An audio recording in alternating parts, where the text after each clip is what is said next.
All right. Hello, welcome to the Delta F1 podcast. I'm Bryce.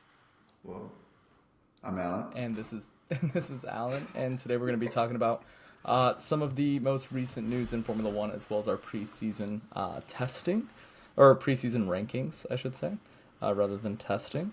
So we're going to be going over Christian Horner allegations, Hamilton to Ferrari, and then again the preseason rankings. So go ahead and lead it off.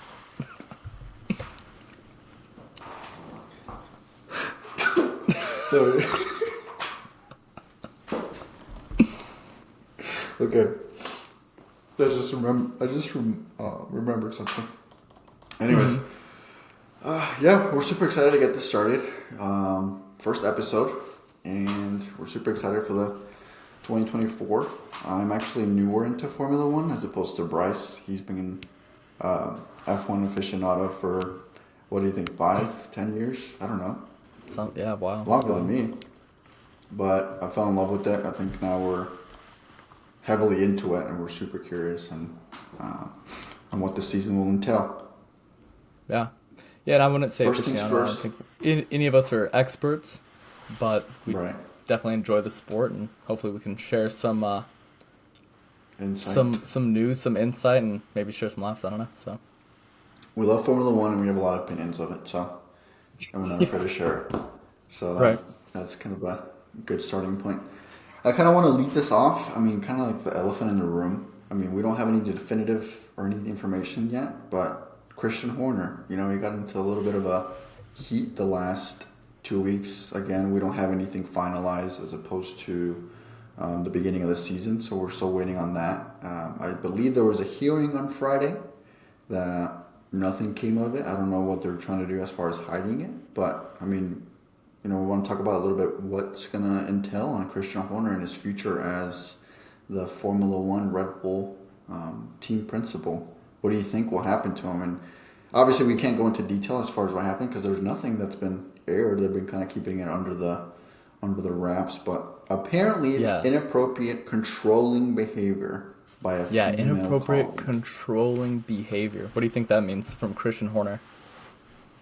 I have no idea. I mean, he's a man of power as far as in the team, but the fact that not only Red Bull, the organization as itself, is investigating it, from Austria, it sounds pretty serious. Obviously, they're taking it very serious, which I commend and I, respect a lot. I hope they do get to the bottom of this, but there's rumors that they won't come up with an actual verdict on his, penalty or firing or sacking or whatever until after the Bahrain Grand Prix. And I'm like, I don't know if that's a good idea. I don't know if they're just gathering all the details and whatnot. I mean, it's kind of controversial, but, they're doing the first race. What if he does get sacked after this first race? You know what I mean? I would imagine you would want to go into 2024 fully focused and, on the future. So yeah, it is interesting. No, it is interesting. I think that you made a really good point there because I would think if you're the team, you'd want to go into the first race with everything under wraps, everything taken care of. Like you mentioned earlier, like elephant in the room. So them waiting until after Bahrain, I think it makes me think either like one of two things. Like it's either pretty serious what he did and they're trying to, like you said, sweep it under the rug, or it's maybe not as serious as our minds like to wonder into. Everything that's out there is like so sparse too, like you said. Right. It's inappropriate and controlling behavior is what is out there. But if he had to step down, it would be a huge loss. I mean, he's been with the team since the beginning, since 2005. Damn. And that would be a massive loss, and it would be very interesting to see how things like trickle down. I mean, regardless if it's true or not, I think it's affecting his name regardless and his family. I can't even imagine how his wife feels, his kids. That's not a good connotation to be, associated with. So the fact that these allegations are even out there, regardless if they're true or not, obviously they're investigating it, but I mean, that's not good. Right. But if you really think about it, Red Bull's been so dominant the last 2 years. It's just someone else can step in and I don't really see them really missing a step. I mean, Max is so dominant. I mean, Checo's kind of falling a little bit behind last year, but they're so far ahead of the whole pack that Christian Horner can get sacked, and I think that they would still finish first in the podium and win a lot of races. Oh, this year for sure. I don't know what the long term like trickle down effects would be. Like Right. if Adrian Newey leaves, I mean they lose their head aerodynamicist. Right. If like, you don't have like that strong leadership. I think that's like something Ferrari struggles with. Is that Right. they have all the resources in the world. Everyone wants to work for them. Everyone wants to drive for them. Mm-hmm. But if you don't have like a solid like team Management or leader, leadership. yeah, solid management, I think it's really, really hard to keep the team like pushing in one direction and still win races. Right. Well, I think they're in a good step. But, I mean, you've heard rumors that they've already started production into 2025, like the next season already. That's how far ahead Red Bull Right. is. So, I mean, if Christian Horner does get sacked, I mean, I don't think there's any way that I don't see Max and Red Bull still winning the championship this year.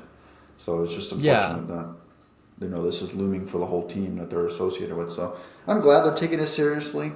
I wish they would come to a verdict before the season starts, just to kind of get fully invested into the season and know what they're gonna go through. But there's no more information that we have as of now. Obviously, he denies all the allegations against him, but there's still a verdict to be made. So, yeah. There's always, I don't know. I feel like there's always some sort of weird internal nonsense looming around Red Bull, whether it's Nelson cheating. Piquet making racist comments, cheating, budget cap stuff. I think when you're a big team and you're not putting a foot wrong on track, you have a target on your back still, so people are gonna want to come after you. Yeah. Well, I think that's enough of Christian Horner's conversation. Like I said, there's a lot up in the air. Yes. I think the next biggest topic that happened within the last 14 days is obviously Hamilton. Yeah. Hamilton going to Ferrari. That's crazy. It is. No, Hamilton going to Ferrari. That's probably, like you said, the last 2 weeks there's been an insane amount of news in F1. But, the one thing I didn't suspect going into the season is that Hamilton would announce that he is going to be driving for Ferrari, leaving Mercedes, driving Ferrari for 2025. What are your thoughts on that? What do you think? What does that say about Ferrari? What does that say about Mercedes? Well, I think it's going to be a tough year for both Mercedes and Formula One. So I think as a Red Bull fan, aside from the Christian Horner allegation, they're probably ecstatic. And also McLaren too, given that these things are going, and they're very highly competitive teams on the other side. I think it's kind of a disadvantage for both Mercedes and Ferrari because it's kind of looming. And it's very weird to me that it happened, or he's going to go to Ferrari a year from this year. You know what I mean? Like it's next year. Yeah. So the fact that they have to go all season, I don't really think Hamilton's side of the garage is going to be really fully invested in him. I don't think they're going to really put a lot of effort into it.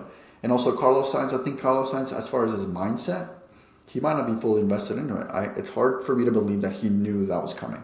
You know what I mean? That he was leaving so soon. Yeah, no, Sainz had a great season last year with Ferrari. There was that point in the season where he was outperforming Leclerc. He got the only win for Ferrari, and then I think to then experience, to get that news, while maybe like part of you understands because it is Lewis Hamilton, but I think that you're still gutted nonetheless, and and it brings the question of what will a rogue,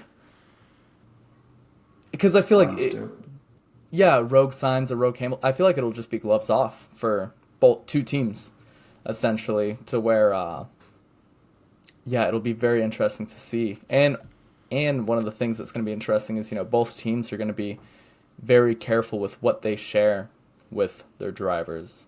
So especially the second half of the season too, once we start narrowing down the season.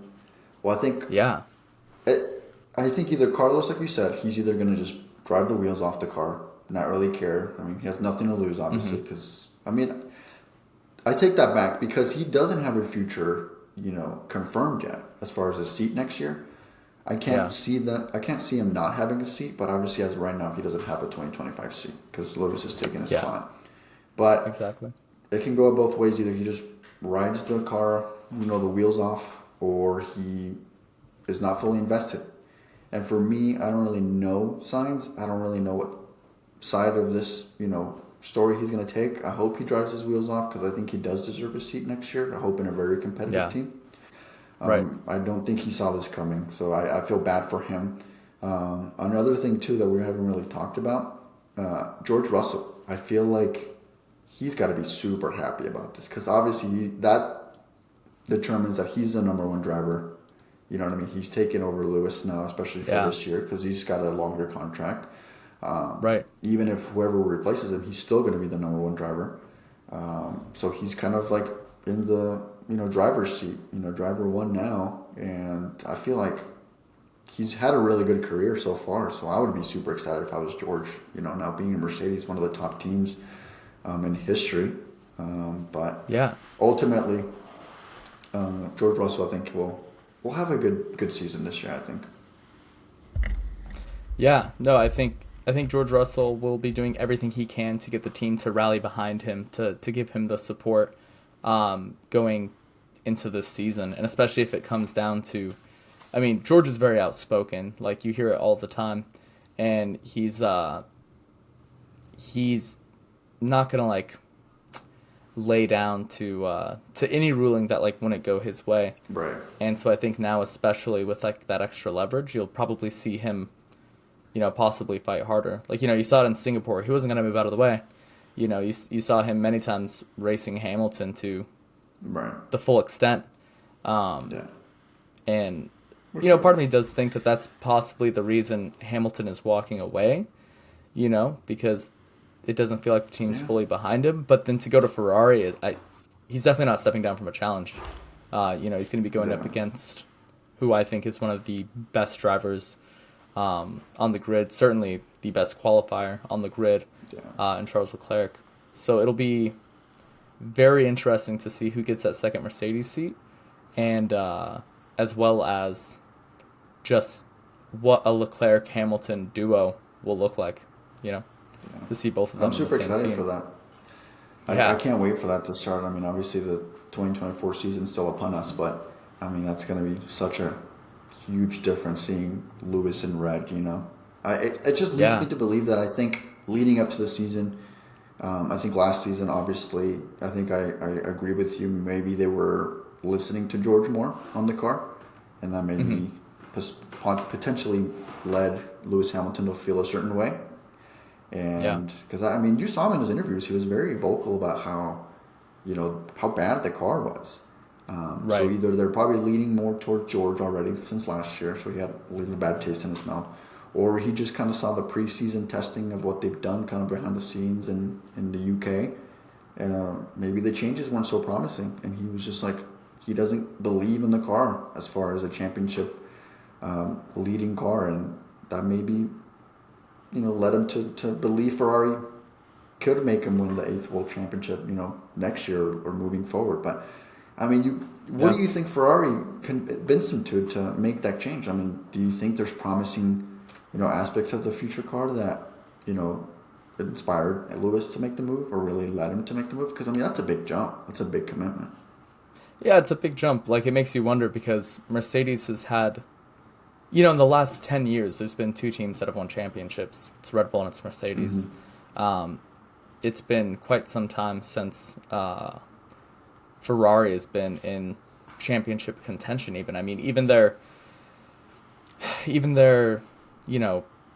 pushes with Vettel, they would last half the season until things fell apart. In 2021, they came out of the gates, 2022, they came out of the gates swinging with Leclerc, and, we thought, we're on for a great championship battle between Ferrari and Red Bull. But again, they faded off. And I think, you asked, like, what convinced Hamilton, and I think it's the Ferrari lure, to race for that team. It's very special. And, there's that famous quote, of course, of Vettel's, which is, everyone's a Ferrari fan, even if you're not a Ferrari fan, like, you're a Ferrari fan. And And I think that goes to show, because you look at any big name in F1, and really there's been, they've served their time at Ferrari, you know. Right. Exactly. You saw Alonso leave McLaren for Ferrari. You saw Vettel leave Red Bull for Ferrari, even with massive success. You know, like drivers like Leclerc signs, those aren't like huge signings to Ferrari. I mean, Schumacher had his incredible run at Ferrari. Yeah, and Kimi Räikkönen, who was, you know, we forget, like a big name at the time. You know, Right. he served, and he was the last driver, of course, to win with Ferrari. So, yeah, it's definitely going to be very, very interesting, and I'm sure what convinced him, Fred Vasseur, you know, probably has a big part to play with that. He was he's worked with Hamilton quite a lot in Hamilton's early days, and like I said, it's just the lure. It's the lure of driving in red. It's the potential, I think, of winning is what brought him there. Well, I mean, he said it like years ago. If you would ever consider going to Ferrari, he said, I think I don't remember verbatim what he said, but I think he made a comment about, you know, that would be a dream for him to do, to some aspect. So, obviously, his career's at the ending stages so far. I think he still has a lot in the tank left, but obviously he is getting older. So, I think he maybe felt like he was running out of time in Mercedes, and he decided to take that leap and take that new challenge in Ferrari. Yeah. I think it's I commend him for that, and I respect him for that, and I hope he has that championship competitiveness with Ferrari as well. Right. Yeah, and it'll be a great battle, I think, between him and Leclerc. And I think, just to add briefly to your point, this is probably, I don't think there's been an opportunity for Hamilton to sign to Ferrari until now. Like, this is definitely the best time, because the Mercedes isn't proving to be massively competitive. It's not showing signs of being a championship-winning car. I feel like Ferrari and Mercedes are in a similar place. And, you know, so it's, I think it makes sense, and it'll be very cool.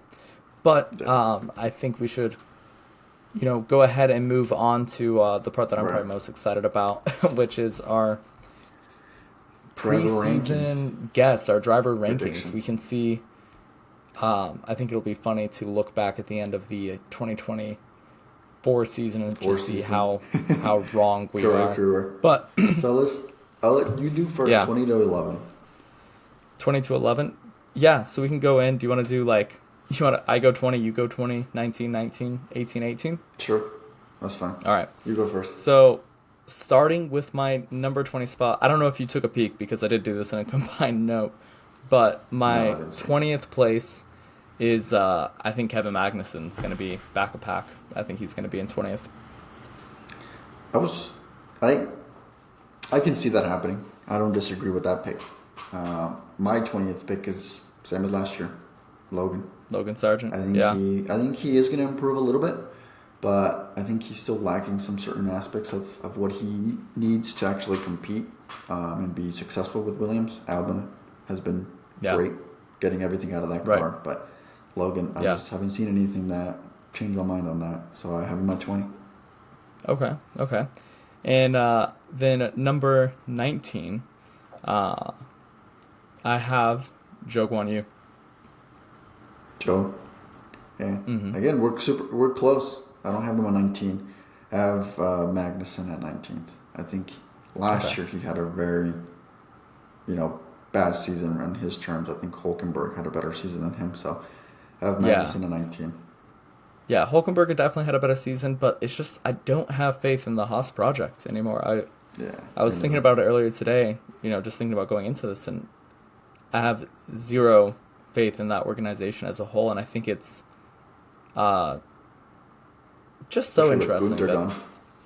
Yeah, with Gunther gone, and I don't think he was, I don't think it's as big as a hit like Gunther leaving as it would be like a Christian Horner leaving. Yeah, for sure. But they definitely lose that media appeal, and it's like, okay, so now what do you offer? You have two old drivers that presumably don't offer a whole lot in the terms of media or marketing, or like they're not marketable drivers. It's not a Daniel Ricciardo, right? And then it's just this, they're in this weird just middle ground of like, yeah, not really offering anything. So, Yeah. and you didn't see improvements last year. So yeah, that's definitely, I don't have a lot of faith in that project. But going into P18, since this is about drivers, not teams necessarily, I have Logan Sargent, P18. I think he will improve. I think the Williams will be better. And I think Williams will that be better. hopefully he will just make less mistakes. And yeah, so tune it back, not drive at 101%. He cost Williams so much money last year, but yeah. I mean, I hope I'm wrong. I really do. I mean, Logan's obviously American. He's a younger guy. I do hope he has a better season. For me, P18, I have Joe Guanyu. I think he's kind of like always around that 18, 19 range. He has some pretty decent races sometimes, but I have him at 18. For 17, like I said, I think we have our bottom 5 similarly. 17th, I have Hulkenberg.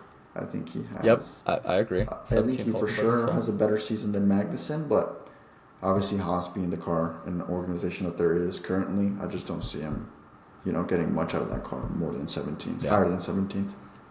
Yeah, P16, I have Valtteri Bottas. Yeah, me too. He's getting up there in age, unfortunately. Obviously he used to be a Mercedes driver, but I just feel like he's just kind of going in limbo, in my personal opinion. Like, he's obviously not in a very competitive car. So I think he's taking a step back and just kind of doing what he is. I mean, he seems like a very relaxed, chill guy.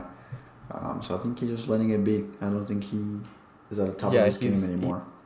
He's kind of reminding me of Kimi Räikkönen towards the end of his career. Just kind of just there doing his thing, being a meme with his weird Australian fashion and mullet. Yeah. No, he's not even Australian. So he really likes Australia. Interesting guy. Number 15, and I don't know how much of a surprise this is, especially compared to where he finished last year in the driver constructors, or in the driver championship. In P15, I have a drop from Esteban Ocon in P15. Yeah, I don't know if I didn't see your list, but I have Esteban at 15 too. I think he's been underperforming. I think he has a lot of heart. He gets very frustrated, gets very mad, which I understand. But I just don't think Alpine, compared to how they kind of finished the season last year, are going to be very competitive this year. So I agree with Esteban. I have him at 15 as well. Yeah. Yeah, I just think the Alpine project, again, just another situation where they've been in the middle of F1 for so long. They're like the kings of finishing like P5 in the championship. Mm-hmm. And I just don't see them taking a massive step. I think they'll be, and I don't think it's that they're going to necessarily regress, but I think the next driver that I have, the driver for P14, is a driver in a team that I think is going to take a step forward, and that is in P14. I have Yuki Tsunoda with the Visa Cash App Racing Bulls. Red Bull. Yeah, that's pretty close to me. I have the other driver at P14. I have Ricardo there. Okay. I think I love the livery. I think it's very exciting. Yeah, the car looks phenomenal, which we will talk about liveries in the next one. Yeah. I think it's going to be... Now he's going to be fully into the season, not coming into it, after the season started last year. But I think he's a great driver, but I don't think the car's going to be very competitive as well. So I think he's going to get the best out of it, and I think P14 will be the best. I think Yuki, in my opinion, will have a better season, which I have him at 13th. Which I have Yeah, so P13, I have Gasly, the teammate of Esteban Ocon. Yeah. Not a lot to say there, just similar comments. I think he'll do a little bit better than Esteban. I think the battle between Alpine and the Visa Cash App Racing Bulls will be close, but I think Gasly will edge out Yuki in terms of maybe just some overall experience. I don't know. But going into P12, I have Daniel Ricciardo. I kind of put him there. Again, I think if you haven't been paying attention, you have a lot of parts from the Red Bull. It's going to be maximized, basically. A lot of parts from the Red Bull are going to find their way onto their junior team. And I think I mean, Visa Cash App, I'm imagining that's a pretty big deal backing. I would imagine bigger than AlphaTauri. That's true. And I think they will take a good step forward. I think they're making some changes and trying to improve that team. Because I think, that team might not be owned by Red Bull forever. And they're probably trying to increase its value as best they can. Yeah, I agree. I can see that for sure. For me, P12, I have Gasly. He is going to, be a little bit better than Esteban, in my opinion, this year. Mm-hmm. But not by much, just based off what you've kind of, mentioned. Alpine kind of being a subpar or average team and how a lot of the changes that they've done, I just don't think it's going to be for a benefit for Alpine. So I think he finishes P12. And for me, for P11, rounding at the bottom 10, I think I have Lance Stroll. I think I have him at P10. Like I said, Aston Martin, they were very competitive last year. They had similar cars to Alonso, but just Lance Stroll couldn't get much out of the car last year. And obviously he started off with the injury that he sustained on the cycling accident. So I'm sure that he drove had great. something to do with it. He drove great. No, he drove great. Yeah, and the first race he was, I think, P4 or something. Yeah, he did phenomenal. Great comeback after having surgery on, was it both wrists? Yeah. Or something. Anyways, he couldn't really even turn the steering wheel. You saw videos of it. It was just crazy. But, the season just went on and he just didn't get a lot of result out of that. So I think P11 will be where he lands next season. Yeah. Yeah, I also have him P11 just outside of the top 10, which he managed to sneak into last season. So P10, I think my guess, based off of what we said so far, I think we probably have the same driver P10 as well. And I have Albon finishing in P10, sneaking into the top 10 in the Williams. Yep. I have P10 too. I think I love Albon as a driver. I love him as a person too. He's a great individual. He is. I think he deserves a better car. Obviously, he was at Red Bull earlier in his career. He couldn't really get it done, but I think he's close to getting a second shot as a top team. So, I think if they continue to have that big top speed that they had last year for Williams, I think Albon is really accustomed to getting the best out of that car, and I think top 10 would be a great finish for him and Williams to fit. Yeah, it's kind of funny that I have agree. Albon at 10 and Logan at 20. Kind of a big difference, but big difference. Yeah, that was part of the reason. Me wanting to put Albon so high was kind of part of the reason I bumped Logan up a little bit. But I know you do have a little bit of you feel a way about Logan at times. So it was hard on him, but I hope he proves you wrong. I really do. Yes. But now going into P9, I have. This might be a surprise to people considering where he finished this year. But man, looking at the top 10, it was so hard to rank these guys. Looking at everyone above 10, it was very hard to rank them. But P9, unfortunately, I think it will be a regression from Fernando Alonso. I think he'll fall into P9. Yeah. I think it's not surprising to me. I have him lower in top 10 as well. I don't have him as a 9, but I do think he does regress from last season. For me, at number 9, I think I have Carlos Sainz. I think Carlos Sainz at 9. Just not necessarily the pressure, but just everything that's going on with him leaving Ferrari next year and affecting him, right before the season started. I mean, that would take a toll on me, personally, as far as mindset and everything like that. So that might affect him. So I think I have him at P9, just not really performing and not really, getting much out of the car because of his foreseeable future with Ferrari being at an ending. Yeah. No. So, yeah, I could see that. I think that is very feasible, but that would be assuming that the Ferrari isn't quite competitive. But going into P8, this one is a big surprise, but this one I think is maybe just a little bit of my hope that the season is a lot closer, but I have Sergio Perez in P8. P8? Yeah, that's quite the difference for me, for Checo. Yeah. But, I mean, it's certainly possible. Like I said, he starts off strong, but then he just can't keep that momentum, and something always happens, and you always have that pressure looming over him if he's going to be continuing as a Red Bull driver, which he's a human being. That could take a toll on him. So I would take a toll on him Yeah. as well. For me, Yeah. P8, I have Alonso. I have Okay. Alonso. I think he does regress. Like I said, I mentioned before, but not to 9, but P8. I think he doesn't perform as well. Yeah. Yeah. No. Like I said, the Perez thing is just a hope for me that it's more competitive this year. And I think if it is more competitive, if all the cars were equal in the top 10, I don't think I just can't see Perez beating a Hamilton. I can't see Perez beating a Leclerc. I can't see Perez beating a Norris. I don't know. So going into P7, I have pretty close to where you had him. I have Carlos Sainz, and pretty much for the same reasons. I'm just assuming the Ferrari will be a bit more competitive. Yeah.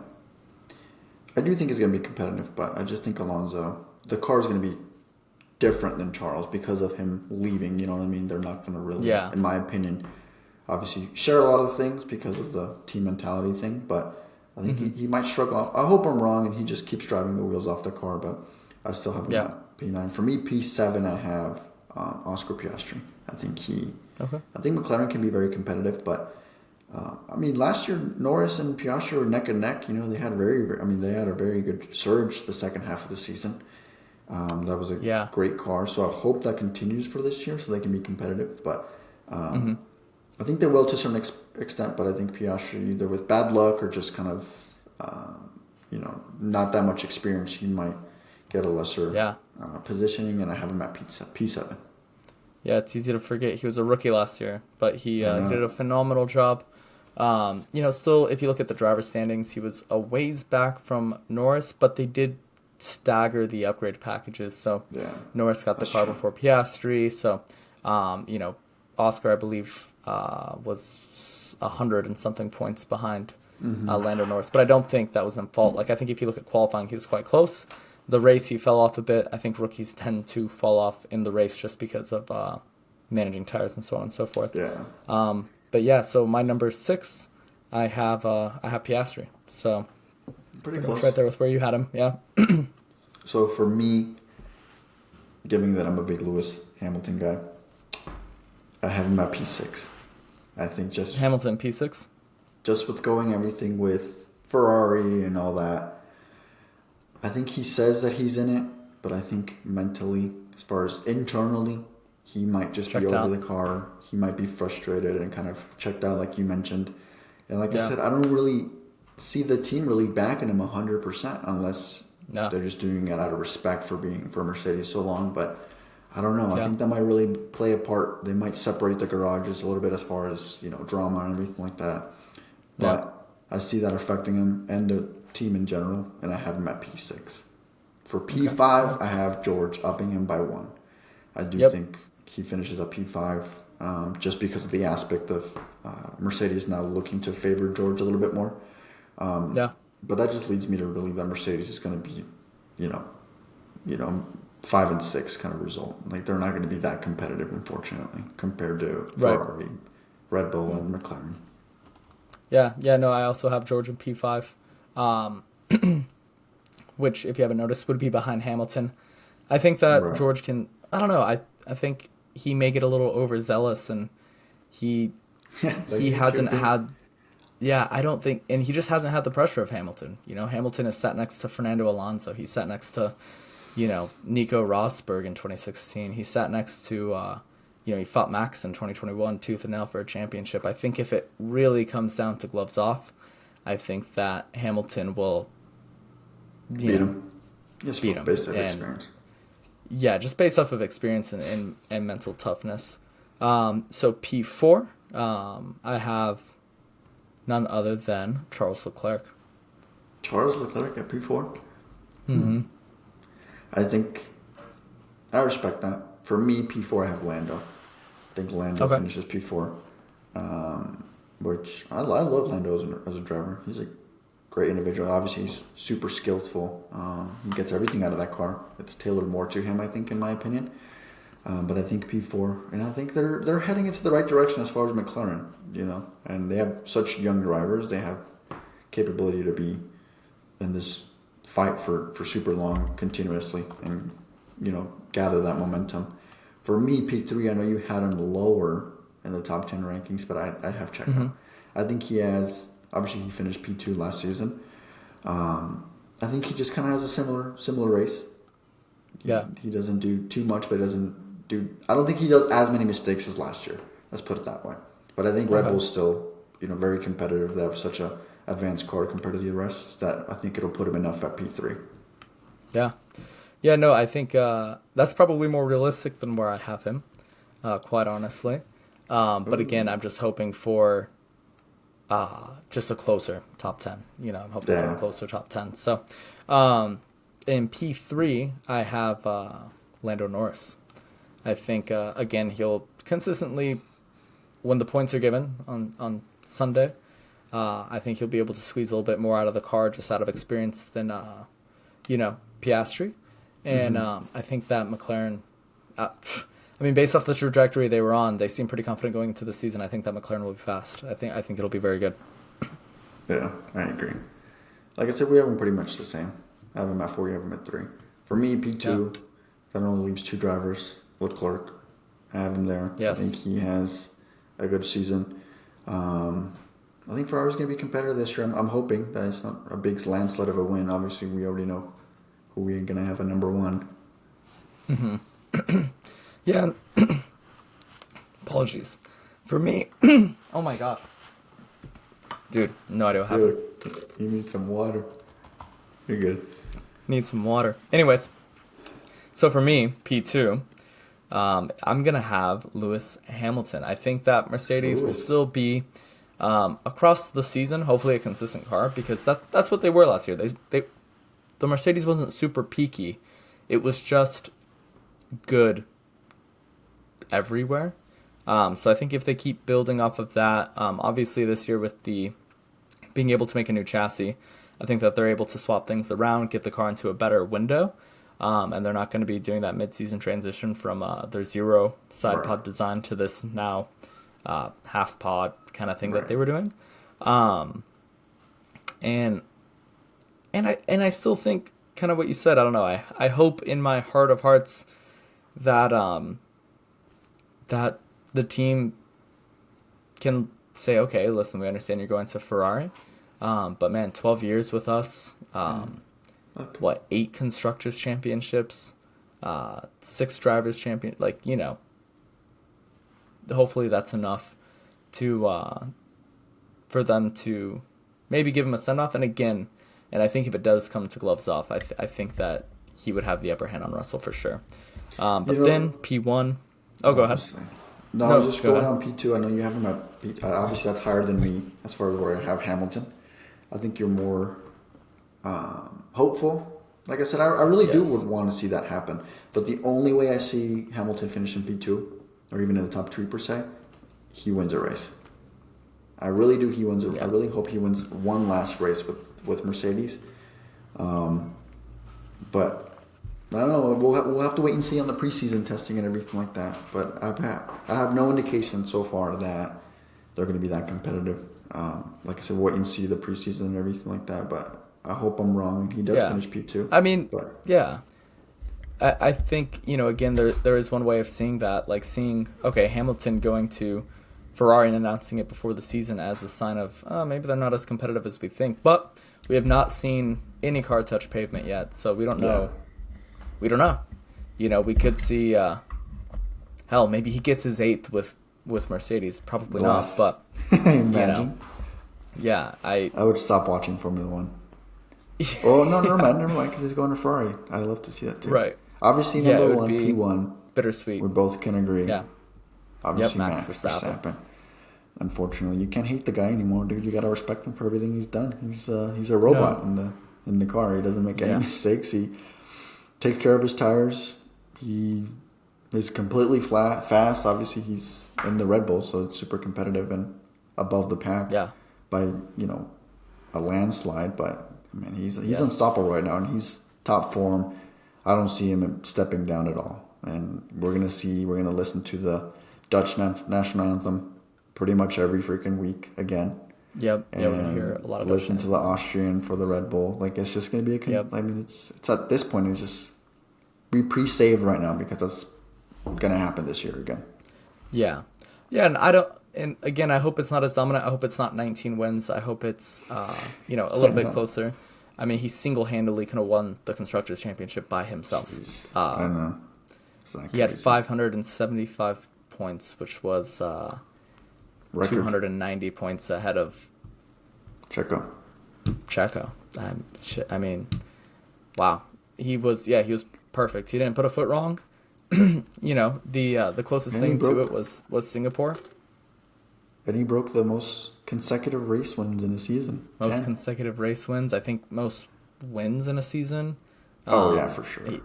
He was unstoppable. It was as boring as it was to watch it. It's history being made, and you can't hate him. You kind of have to respect it and just hope that all the other teams do a better job. Not that he necessarily takes a step back. So.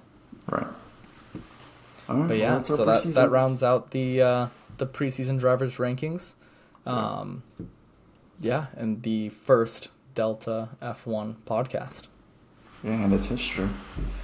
It's exciting, dude. We'll talk about the liveries and the team standings next. But at this point, I think it's a good ending for it. But we're super excited for the season, and I think it's going to be fun to watch. Yeah, no, it should be an amazing season, and we'll keep you up to date for the season. So hopefully you guys can join us on this journey, and we'll see what comes out of it. So, yeah, looking forward to it. Good one. Yes, thank you. All right. See you on the next one. Signing off. See you in the next one. Signing off.